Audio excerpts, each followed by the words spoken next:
Hello everybody, my name is Andrea Bönsch, and today I will talk about how we can objectively measure perceived social presence in interactions with embodied conversational agents. In this work, we propose and evaluate a paradigm called heard text recall, or short HTR, as a performance-based proxy for social presence. I will briefly introduce the concept, explain our experimental setup with multimodal degradations, and highlight the key findings and design implications for future agent systems. Before I introduce the HTR paradigm in detail, let me first briefly revisit what we mean by social presence and how it is typically measured in agent research. We follow the notion of Bioka and colleagues, who describe social presence as the feeling of being in the presence of another human being and having access to their intentional, cognitive, and affective state. When an agent behaves in a human-like and responsive way, people report higher social presence, which prior work links to greater trust, enjoyment, satisfaction, and better training outcomes. However, measuring social presence reliably remains challenging. Traditionally, we rely on subjective questionnaires. Over 40 different ones exist, but they all suffer from response biases and often confuse participants after agent exposure, thus limiting sensitivity. For example, try to answer this question here. I perceive the person as only a computerized image, not a real person. And you will quickly see that it is not as easy as you might think on a first glance. Researchers thus proposed objective alternatives like proxemics or gaze behavior, but so far none has replaced questionnaire-based metrics. This gap motivated us to test the standardized heard text recall paradigm as a performance-based proxy. The HTR is a standardized task from psychology, originally to evaluate listening effort and short-term memory in conversations. In our implementation, two agents narrate short family stories under different conditions. Post-exposure, participants answer questions, evaluating their performance in recalling of what was said. Extending the HTR to a dual task paradigm supports us furthermore in measuring cognitive spare capacity.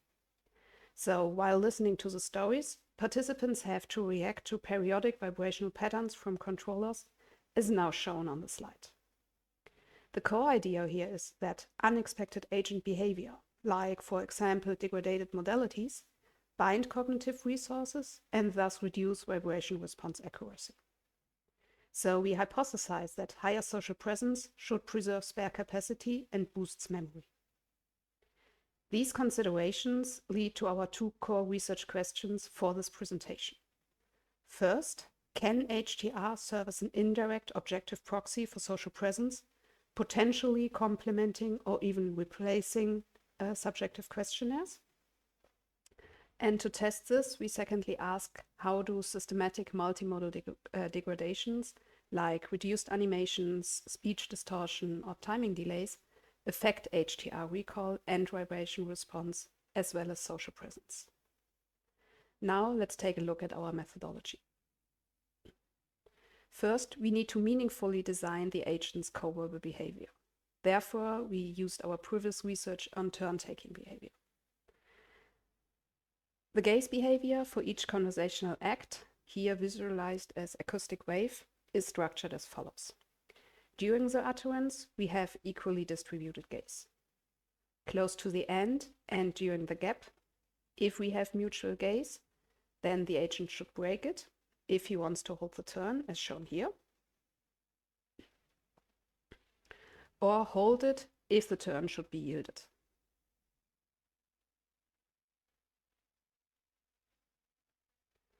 Besides gazing behavior, the gesture behavior is also important as turn-taking cue in this gap situation. In case the turn is hold, the agents also hold the gesture to continue gesturing when talking again. And if the turn is yielded, the agent finished his gestures, returning to an idle or listening pose. Additionally, we added an audible breathing before starting any utterance. For the co-verbal gestures, we built our own mocap plugin based on off-the-shelf VR hardware. The resulting motion capture pipeline contains some artifacts in the raw data, so we had to clean them. First, we added a filter smoothing position and orientation using a moving window, as well as a peak removal algorithm detecting and removing outliers. Combining both, we then got an improved gesturing. As we also wanted to test degraded gestures, we overdid the parameters of the aforementioned filter to reduce quality, and also added time-shifted versions of the gestures. We then conducted a VR-based study with 33 participants, where each participant always saw 2 versions of the 8 gesture degraders for the same sentence side by side. They had to decide which one is more natural, moving the lever, as shown in the graphics. Our results indicate that the improved gestures were indeed rated very well, while the overall peak removal was perceived as worse. With this, we have all the ingredients for our main user study to evaluate whether multimodal degraders in agents influence the dual task outcome. Thus, we deliberately degraded the agent's performance. Firstly, we used only the overall peak removal gestures as bad gesture condition with human recorded speech and turn-taking gestures. And here you can see a small snippet of the result. Diana und Magda kleiden sich dann immer identisch, sodass sie nicht unterscheiden kann. Das finden auch ihr Vater Roland und ihre Mutter Alexandra lustig. Secondly, we used no gestures at all. As third degrader, the turn-taking cues are presented at the wrong points in time.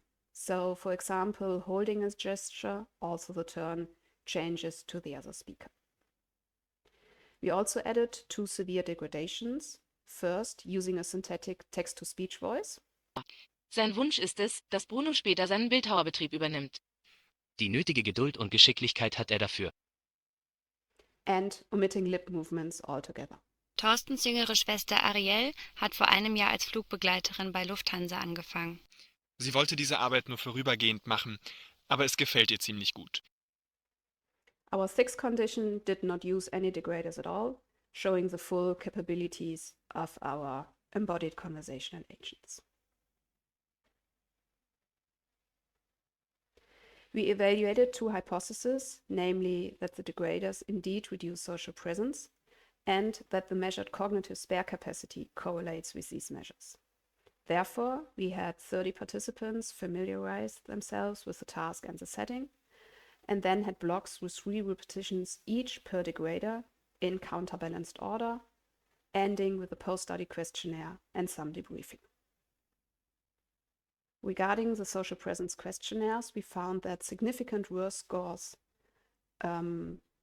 were apparent for the text-to-speech condition as well as for the missing lip sync, which leads us to partially accepting the first hypothesis. In the primary recall task, we did not find any significant differences, which was presumable. However, in the secondary task, we found similar results to the social presence questionnaires, which leads us to accepting the second hypothesis. However, social presence and secondary task only detected effects for severe degradations. Nevertheless, we think cognitive spare capacity seems to be a meaningful proxy here. So, what should you remember from this presentation? Considering our first research question, HTR is indeed a promising objective proxy for social presence, but not a perfect replacement. In conditions with higher social presence ratings, participants had a higher cognitive spare capacity, resulting in better performance for the secondary task, showing a meaningful correlation between HTR scores and questionnaires. However, HTR does not capture conscious subjective ratings, so we recommend using both metrics together for a richer agent evaluation. Looking at our second research question, we found that some degraders clearly reduce social presence and HTR performance. Others have more subtle or mixed effects. Especially degradations that disrupt core communicative cues, such as intelligibility of speech, naturalness of facial animation, or timings, produce noticeable drops in both scores.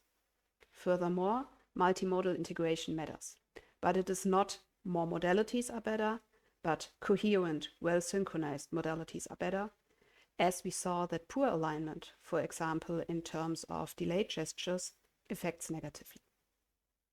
Thus, we recommend prioritizing robust, intelligible speech and key nonverbal behaviors over high visual fidelity. These takeaways bring me to the end of my presentation, and I thank you all for your interest in our work.